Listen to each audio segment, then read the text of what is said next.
Okay, we should be live on Facebook. I think just before I start, because we've had a few issues, as everyone's had a few issues on Facebook. I will just go and check that we're now live streaming in Facebook. It says live my end, Graham. Okay. So, can you see it on there? Yeah, it's just gone off. Okay, yeah, cool. Look, don't we look handsome and gorgeous? Eh? Okay, right then. We're going to be talking about feedback today. So I've got a brilliant team to discuss feedback. So I'm going to start with the young lady in my top corner, Sammie. Just give us some views about feedback from your perspective. Well, there are three aspects, aren't there? Giving feedback, receiving feedback, and eliciting feedback. And the most interesting one for me is the receiving, because you can learn so much about yourself and where your reactions are coming from. And I think that's the key to it, is the reaction. You know, so you're going to give feedback, you need to look for the reaction in your learner, driver, or whoever it is that you're giving feedback to. And remembering that it's coming from your perspective, and not necessarily their perspective. So I'm sure giving feedback will be expanded on. So, and receiving feedback, it leads for me to self-reflection. I learn so much by having the feedback, even if I don't like it. Yeah. You know, it can make you feel angry, it can make you feel frustrated, it can actually get you down. But then when you come away from it and really think about it, that's where the growth takes place, because it can feel like a punch in the stomach. Yeah, I absolutely agree with you, Sammie. And also we need, as coaches, we need to be aware of that when we're giving that feedback, that, you know, people can really take it quite badly. Even if it's good feedback, sometimes they can take it quite badly. So that's a really good point. Lee, would you like to add some more from what Sammie said? I think based on what Sammie said, it's very important for us then to limit the amount of feedback that we give, and as much as possible make that feedback positive and developmental, make it relevant to what's happened, relevant to the person, or positive that they can develop from, and we must consider not only the thoughts and feelings of the receiver, but the thoughts and feelings that went into the behavior. Okay. The feedback's about. Okay. So that's interesting. So when you say behavior, you're saying their performance, as in how the amount of effort they put into something, not necessarily the mistakes or whatever they made. Not interested, but you're saying about the way they tried, basically, how they gave it a go. I'd say more than that. You know, I know we're working in a driver training environment mainly, and typically that is a fault-focused, or it has been a fault-focused environment. But really, we don't develop around fault. We develop around reflection, performance, and when we link what we do particularly to our thoughts and feelings and reflect on it. So for me, our role with feedback is to elicit it from the pupil, and sort of take a holistic approach, so that they're considering the whole picture. Yeah, that's good. I mean, I suppose in driver training, really, the feedback is around the goal. That's where the feedback comes to. So, I mean, I like to sort of like keep it broad as well, this discussion on feedback, not only driver training, but broad as in terms of just us as humans. James, would you like to add? Because they, you know, these two may have stolen your thunder. So yeah, a little bit, but I do agree with both Sammie and Lee. So yeah, good points. Also, I would say that for feedback to be effective, there has to be a good communication between the person giving. Maybe on a coaching angle, the coach needs to have a good rapport with the coachee, good communication. Where for me, eliciting feedback is my favourite form of feedback, to be honest. With eliciting feedback, it does allow you to develop the coachee's self-awareness. So it raises self-awareness, accountability, and responsibility. It enables them to grow, to alongside with the self-evaluation, to be able to communicate over to us how their thoughts and feelings are going about whatever it is you're eliciting that feedback on. And yeah, so basically, as the both Lee and Sammie has said, yeah, I agree with their points of view as well. Yeah, James, I must admit that you know, rapport is essential. In fact, rapport is probably really, even in this is in my opinion, more essential when you're giving feedback to when you're eliciting feedback, because when we're eliciting feedback, the feedback's all coming from the coachee, from the client. Yeah. But when we're giving feedback, establishing that rapport and I suppose that safe environment to give it is essential. Sammie, how do you go about, you know, developing, you know, if you have to give feedback, because we do, because it's performance related sometimes. What do you do with your rapport building? Well, obviously the rapport is an essential skill, as in your listening. All of the skills that we have to have as a coach are essential into creating that unique learning environment tailored to them. And so what we've got to recognize, I think, is that people might have some difficulty in expressing themselves. They might have some self-limiting beliefs, you know, and no matter how much of a nice environment you create, you've got to take those things into consideration when asking questions. But when, you know, are you talking about feedback as in that was a nice drive? How did you do that? You know, you did that really well. Tell me a bit more on how you did that. That's kind of how I would start giving and then start eliciting. So give them a bit of a clue and then ask a question around it. Yeah, no, I can see that. Sometimes, you know, and I've met these clients that, you know, and I think driving instructors sometimes say, well, just give it to me straight.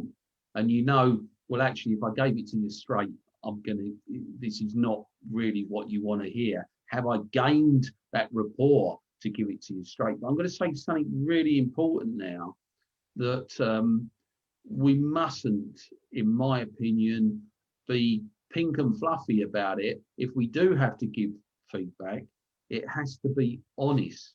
Lee, how do you give honest feedback without killing the other person sometimes? You know, what sort of language do you need to use? Well, in terms of the type of language, it needs to be positive language. It needs to be around development. I've noticed some areas where I think you could improve, where I think you could develop.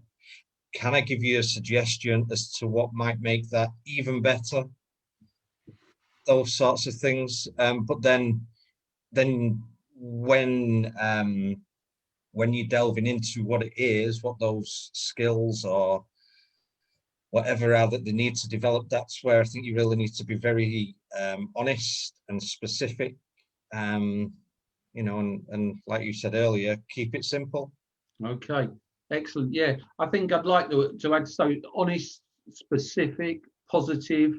The next word I'm going to use is personal, but not personal, not about the person, about the performance. So it is about them. It's how they put the effort in, but it's not about their personal attack on them. It's about, okay, you know, you did this, you did that. This is an area of improvement. That's an area of development. And then, yes, I think Sammie's right. We switch, and we will switch to eliciting and giving and helping them give more information. James. Yes. When I was doing my old PST training, it used to come up feedback and encouragement in the box. How important do you feel encouragement is to the development of anyone? I would say it's very important, encouragement. It lifts the person. Encouraging feedback. It lifts and motivates, and also encourages, and it also gives them a sense of belief and wanting to push things onto the next level, and the more willing, and it supports them in that manner. You just made me think actually about, you know, if I looked at some traditional driving lessons, when someone gives the feedback, it's all at the end. Yeah. Well, the encouragement sort of run out by the time you got to the next lesson.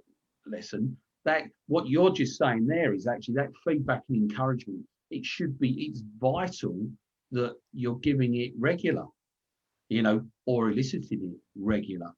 Yeah. Yeah. What does feedback enable people to do, James? What does it do for them? Well, feedback enables them to take to reflect and self-evaluate, take responsibility for their own learning. It also encourages them to be accountable for points that you may have raised in a diplomatic way where needs developing, where they may have faltered in some way. So it enables them to find ways of moving forward to develop within that conversation. Okay.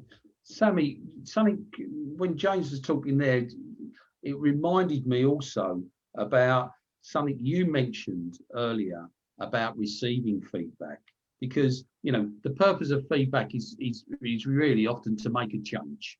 Yeah, that's, you know, that's even if we're at the top of the performance, we still want to always sort of raise the bar. It's about making a change, and, you know, accepting feedback, and we can talk about ourselves here because it probably might be easier, you know, than talking about our learners. What sort of problems get in the way, do you think, when accepting feedback? Your own self-limiting beliefs, and, you know, it depends what they say. It could trigger something off that you believe about yourself, and then that is strengthened. You know, and so you take it negative, because we always listen to the most negative thought, don't we? The dominant thought is the negative thought. Yeah. And it takes a lot of self-awareness and reflection to actually find that actually it's not negative, it's a positive thing, because now I can grow from it. Yeah. I think, you know, they say, and I don't necessarily agree with this, I think it's more, but they say you need 3 positives. Oh, hang on, I've got to find my fingers. 3 positives to one negative. You know, 3 positives were overweight, 1 negative. In my experience, actually, you can give 5 positives and still the negative will come out. And if you ask people sometimes about their performance, look, we've all done this as coaches. You ask someone about their performance, what's the first thing what comes out of their mouth? I was rubbish. Yeah. Yeah, I did that wrong. The whole session could be brilliant, but they remember that one thing that they did wrong in their eyes. Yeah, I think that's where scaling comes in, you know, because that can turn that into a positive, can't it? you know, absolutely. Lee, let's touch on scaling. Okay. I know you use scaling quite often. What skills do we need, apart from the scale, what skills do we need in scaling when we're eliciting that feedback? Because that's what scaling does. What skills do we need? As the coach, you mean, Greg? Yeah, as the coach, yeah. Well, we need listening skills. We need to look at body language to make sure that that everything's matching up, what's being said. Intuition. Yeah, I would say those would be the main ones. Okay. Questioning. We need to ask good questions, but really, the questions come from the listening and the observing of the body language, and and understanding our pupils. Because I suppose when we're eliciting that feedback, James, and we're using scaling, how important do you feel it is that you check their own evidence in when they give that scale? You know, you go on a scale of 0 to 10, and 0 is rubbish and 10 is excellent, just for argument's sake, and they go 2. Yeah. Why is it so important to check that? Where's that 2 come from? You know. Why is it important to check the positive where their evidence, scale comes positive from? evidence or the reason for the scale? Yes. For them to, while they're looking for the positives, they're identifying areas of development within that as well. So once they've exhausted their thoughts on the reason the positive reasons they've given that positive evidence, it allows them to then look to see what they can do differently next time to develop that, to make that score higher. So they're looking for ways of developing, going further. Okay.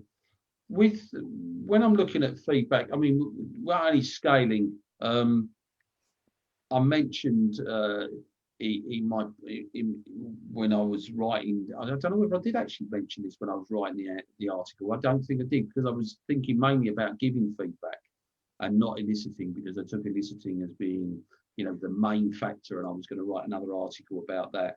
But the W's, what went well, what didn't go so well, what would you like to improve, or how would you improve, are really important. Feedback really is a self-evaluation tool. Sammie, tell us about the power of self-evaluation, if you can. Oh, wow. Well, I wouldn't be sat here now if I didn't use it.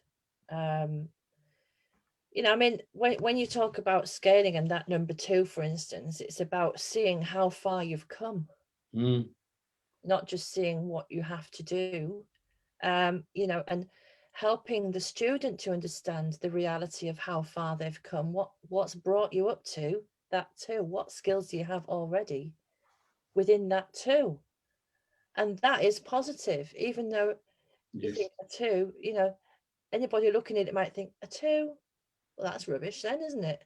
But actually it's not, because there's a lot of skills that have brought that 2 about, and people will value themselves, some really high and some really low.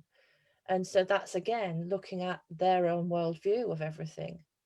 And so self-evaluation is one of 6 tools that are benefits of eliciting feedback.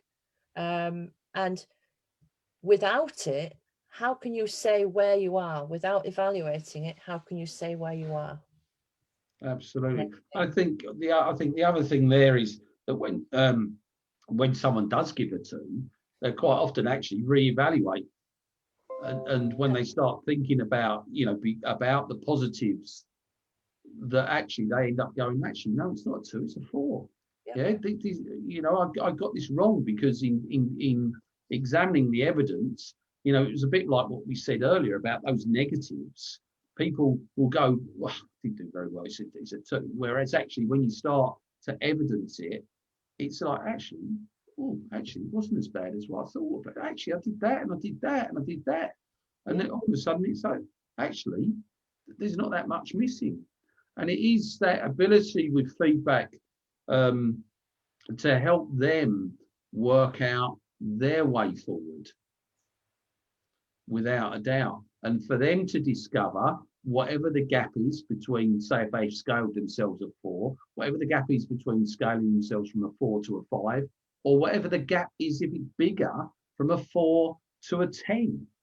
You know, what's missing? What's in that gap? Because maybe when they start thinking about what's in that gap, actually there's not 6 in their head in the gap. There's only 2 or 3, you know. And so you can find your goals, then you're focused on goals and focused on positive, the positive side of driving rather than what you've done wrong. yeah, I think I like to say, you know, the benefit of feedback is we start to negate those performance interfering thoughts, which I call pits, yeah, and start to develop those performance enhancing thoughts, which I call pets. And so I have a little saying: get out your pit, get a pet. So if anyone's there stuck in their pit, go get a pet. I've got next door neighbour's cat. That's my pet. Look, I'm conscious of time.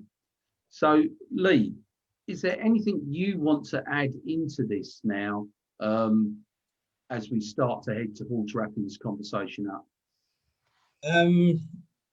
Within our industry, if I can be specific to our industry, then I would say that traditionally feedback has been given in an irregular, on an irregular basis, or not regular enough, on a negative perspective, or from a negative perspective. And I think that that's the area that that really needs to change. It needs to be more regular, and it needs to be positive focus, and pull people up for good behavior, and then ask them and speak to them and elicit feedback about really good driving and the thoughts and feelings that went into that, so that people understand when they're on the road themselves how they need to feel to drive well, where the thoughts need to be to drive well, and that creates safe drivers. Excellent. Yeah, James, if you'd like to. I'm in agreement with Lee there. Plus, the more of the older style of feedback for me used to be more feedback for the sake of feedback, with no real purpose and no real advantage coming from that feedback. So yes, so that for me, feedback has come a long way since I've started myself, and I've only been doing it just 11 years, 12 years. So I've seen a massive change with feedback. Maybe that's a massive change in yourself then, James. 100% as well, since joining Troy Coaching. Yeah, massive. Plus with the main feedback that we used to be brainwashed with when I first started was the praise sandwich. Don't say shit, great. Yeah, I thought I'd keep it clean. Yeah, so as we know, that's old hat now, but people out there are still pushing that feedback, and that's all they live by in some cases. Yeah. Examples I've seen myself. Yeah. Give them a little bit of good, bash them, yeah, and then pick them up a little bit. Yeah. Yeah, because some people enjoy the bashing. Sammie. Yes, well, I'll just finish with my 6 rules for feedback. Well, 6 benefits of feedback, should I say, not rules, the 6 benefits. So we've said some of them: self-evaluation, self-reflection, self-appreciation, because it's nice to be able to appreciate your own good deeds, and owning the solution, finding those solutions, and the focus. And within that, you become self-reliant, and in turn gain a skill for life. So we're not just teaching them to drive, we're giving them a real skill that they can use for the whole life, and not just for driving. Absolutely, couldn't agree more. My journey around feedback started with a book 40 years ago, maybe a little bit more than 40 years ago, called The Reflective Practitioner. And that started my journey around feedback for me. And I think it's a very useful tool. You don't always need somebody to give you feedback. You can use yourself as a tool to receive feedback and become quite skillful at doing it. In fact, if you want to practice feedback, I think a good place to start is with yourself. And all I will say is be kind, because I've beaten myself up so many times in the past. We've got to be really careful of that with feedback, that, you know, the purpose of feedback is to raise our spirits and to make us feel good. And so many times with feedback, we walk away not far off, you know, depression, shall we say. And then it's down to strength of character in terms of picking yourself up. Well, we don't want to do that with our clients. We want them to walk away feeling positive. And there was a great little video on Try Coaching Partnership today, but I posted about dyslexia. And the guy giving feedback was a head teacher. And that is worth a little watch. If you get the time, worth a little watch about how to give feedback, because it was very, very good. Okay, with that, we're going to wrap up. So look, Sammie, Lee, James, thank you so much for joining me today. It's been an absolute pleasure. I'm going to end this Facebook Live and say goodbye to everyone. So goodbye, everyone. So give them a wave. Bye. Bye.